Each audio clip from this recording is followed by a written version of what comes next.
Salahuddin Ayyubi का इतिहास। Salahuddin Ayyubi कौन थे? क्या आप जानते हैं कि इराक में पैदा होने वाले सलाहुद्दीन अय्यूबी ने ही बैतुल मुकद्दस को फतह किया था।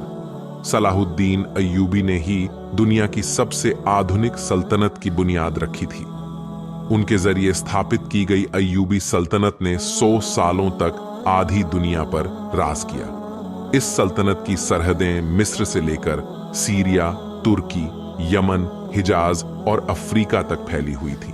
दुनिया में सबसे अधिक अस्पतालों और स्कूलों का निर्माण करने वाला शासक सलाहुद्दीन अय्यूबी दुनिया का पहला हुक्मरान था, जिसने सबसे ज्यादा अस्पतालों और स्कूलों का निर्माण करवाया। उनके जरिए बनाए गए अस्पतालों में दुनिया के सबसे बेहतरीन डॉक्टर काम करते थे।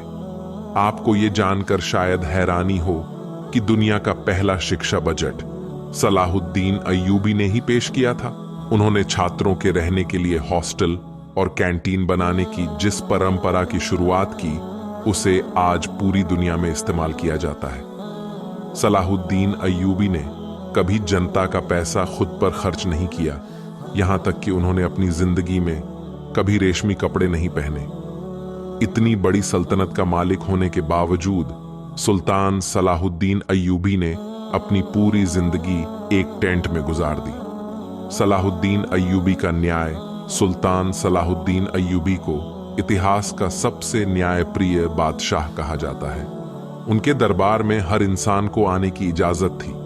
सलाहुद्दीन अय्यूबी ने सप्ताह में 2 बार जनता दरबार लगाने की जिस परंपरा की शुरुआत की, उसे आज बहुत से देशों में इस्तेमाल किया जाता है। सलाहुद्दीन अय्यूबी की इंसाफ संदी का ये आलम था कि यहूदी और ईसाई भी अपने फैसलों के लिए उनके दरबार आते थे। सुल्तान सलाहुद्दीन अय्यूबी के दौर में मिस्र दुनिया के सबसे अमीर शहरों में से एक था। उनकी हुकूमत में काहिरा और दमिश्क के अस्पतालों में दुनिया भर से लोग इलाज के लिए आते थे। दुनिया के मशहूर वैज्ञानिक एडलार्ड ने साइंस की शिक्षा मिस्र और सीरिया में ही हासिल की थी। आपको ये जानकर शायद हैरानी हो कि सलाहुद्दीन अय्यूबी के जरिए स्थापित की गई सल्तनत अय्यूबिया में ही आंखों के इलाज पर सबसे ज्यादा रिसर्च की गई। मोतियाबिंद का सबसे बेहतरीन इलाज मिस्र में ही खोजा गया था। विज्ञान के क्षेत्र में सलाहुद्दीन अय्यूबी का योगदान। सलाहुद्दीन अय्यूबी की सल्तनत में रहने वाले इब्न अल बैतार ने 300 से अधिक दवाओं की खोज की। उसकी लिखी किताब अल मुगन्नी और किताब अल जामी को 17वीं सदी ईस्वी तक ऑक्सफोर्ड जैसी यूनिवर्सिटियों में पढ़ाया जाता रहा। आपको ये जानकर शायद हैरानी हो कि सलाहुद्दीन अय्यूबी मिस्र और सीरिया के पहले सुल्तान थे। उन्हें इस्लाम का अघोषित खलीफा भी कहा जाता था। बहुत कम लोग जानते हैं कि सलाहुद्दीन अय्यूबी ने ही बैतुल मुकद्दस को फतह किया था। उन्होंने ही 1187 ईस्वी में सलीबियों को शिकस्त देकर मस्जिद अक्सा को आजाद करवाया था। सलाहुद्दीन अय्यूबी ने मस्जिद अक्सा कैसे फतह किया? सलाहुद्दीन अय्यूबी ने मस्जिद अक्सा को फतह करने के लिए 16 जंगें लड़ी। वो हर जंग में एक मेहराब अपने साथ रखते थे, ताकि जब बैतुल मुकद्दस फतह हो तो उस मेहराब को अपने हाथों से मस्जिद अक्सा में लगा सकें।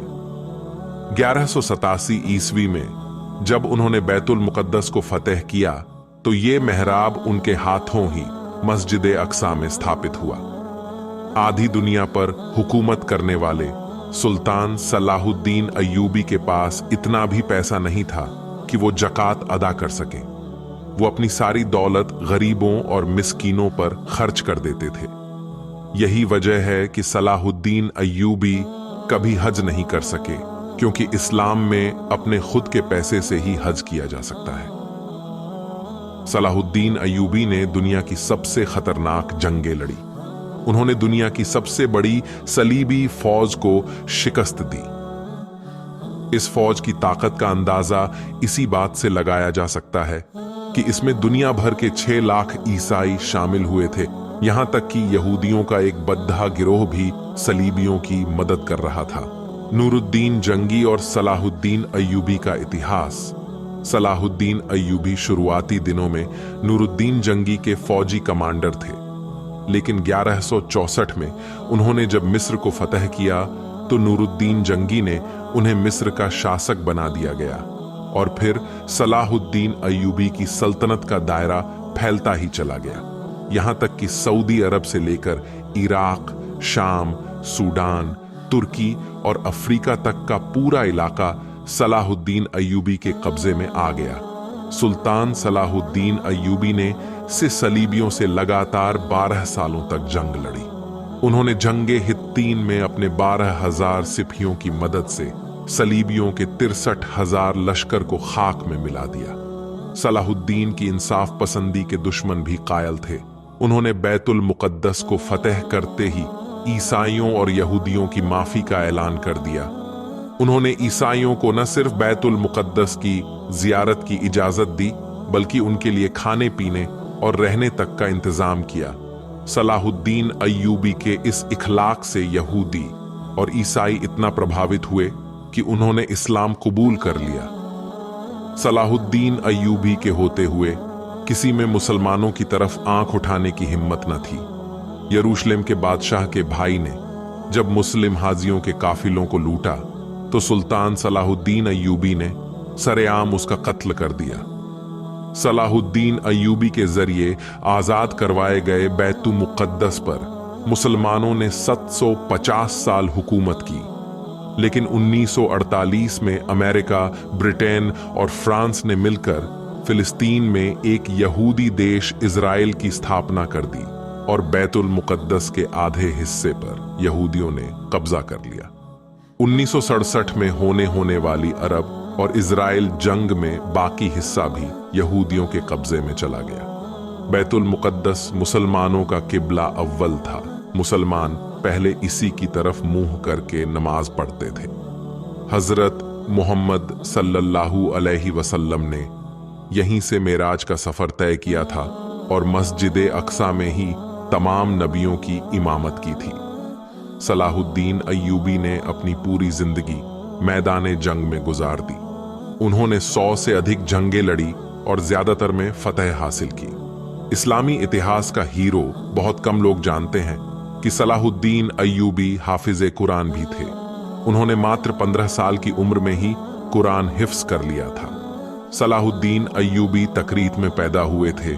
ये वही शहर था जहां बाद में सद्दाम हुसैन जैसा शेर पैदा हुआ। सलाहुद्दीन अय्यूबी को इस्लामी इतिहास का हीरो कहा जाता है। मुसलमान सलाहुद्दीन अय्यूबी को आज भी इज्जत की नजरों से देखते हैं। ऐसे और वीडियो देखने के लिए हमारे चैनल को सब्सक्राइब करें, बेल आइकॉन जरूर दबाएं ताकि हम आप तक सही जानकारी पहुंचा सकें।